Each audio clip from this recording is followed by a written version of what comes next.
We saw the Fellini film last Tuesday. It is not one of his best. It lacks a cohesive structure. You know, you get the feeling that he's not absolutely sure what it is he wants to say. Of course, I've always felt he was essentially a technical filmmaker. Granted, La Strada was a great film. Great in its use of negative imagery more than anything else. But that central cohesive core, you know, that must lead through an artist's work, leading from one to the other. Screaming his opinions in my ear. You understand what I'm talking about? Like all that Juliet of the Spirits or Satyricon. I found it incredibly indulgent. You know, he really is. He's one of the most indulgent filmmakers. He really is. Keyword here and is indulgent. Without getting, let's put it this way. What are you depressed about? I miss my therapy. I overslept. How can you possibly oversleep? The alarm clock. Do you know the hostile gesture that is to me? I know, because of our sexual problem, right? Everybody online at the New Yorker has to know our rate of intercourse? It's like Samuel Beckett. You know, I admire the technique, but it doesn't hit me on a gut level. I'd like to hit this guy on a gut level. Stop it, Albie. He's spitting on my neck. You know, he spits on my neck when he talks. The most important thing of all. And you know something else?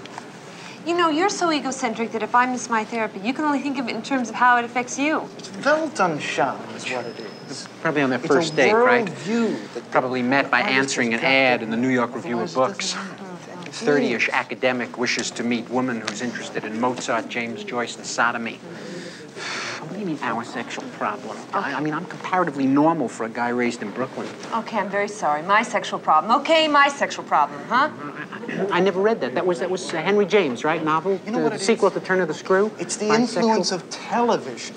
Yeah, now, Marshall McLuhan deals with it in terms of it being a high intensity, you understand? A hot medium. What I wouldn't give for a large sock with horse manure in it. Which he uses essentially what do you do when you get stuck on a movie line with a guy like this behind you? Wait a minute, why can't I give my opinion? It's a free country. He can give you. You have to give it so loud. I mean, aren't you ashamed to pontificate like that? And the funny part of it is, Marshall McLuhan, you don't know anything about Marshall McLuhan's work. Really? I happen to teach a class at Columbia called TV, Media, and Culture.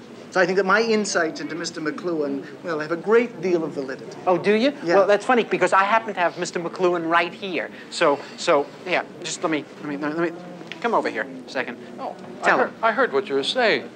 You know nothing of my work. You mean my whole fallacy is wrong. How you ever got to teach a course in anything is totally amazing. Boy, if life were only like this.